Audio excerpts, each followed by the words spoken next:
Kokakochupto en kimnotet alak en meng'ikab komostab Bonde de la Ufa nemiten en county nebo Lamu ng'alalutik chebo nekirubeiwotab president nebo emoni Rigathi Gachagua chebo kabeletab gen en chamaisiekab bolotosiek en county inoton en nemwoe ichek kole ibu noton toyosiek en bororiet en tuyet nekakiyai nebo sirikab logoiwek kondochin Abubakar bin Abdulaziz komwa ichek kole ng'alalutik choton en kwen nebo kandoikab bolotet kokokong'en tetutikab bandab tai choton en county inoton cheboto kokong'emak kalyet en county inoton ak asom minister nebo ripsetab kalyet en emet orit Kipchumba Murkomen kochutyi ak koisto noton asikotestai tetutik tugul chebo bandab tai en county inoton.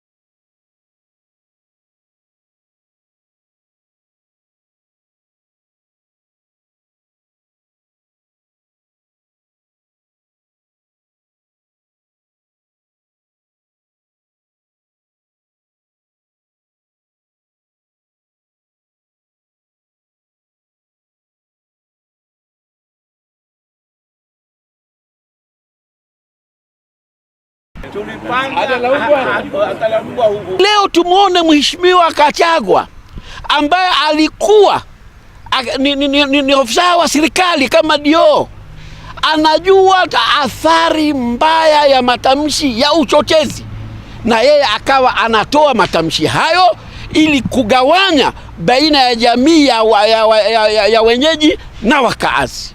Athari yake ni mbaya. Ndio tunaona kaunti ya Lamu kumekuwa na kafyu zaidi ya miaka 10. Kisa na maana ni haya ya uchochezi zinazotolewa na wanasiasa wetu. Tunamwomba Mheshimiwa Murkomen kwa unyenyekevu mzuri aliangalia swala hili la uchochezi lisiwe ni kafyu yenye kuendelea na kuharibu uchumi wa kaunti ya Lamu, kwa sababu tumeyajua machochezi haya yanatolewa na mtu ambaye kwamba si mwenyeji wa Lamu. Haya ni mambo ambayo kwamba tumeamua kuyakemea kama wenyeji wa Lamu tunaoishi Uasin Gishu County. Karibu tunaelekea katika mambo ya uchaguzi.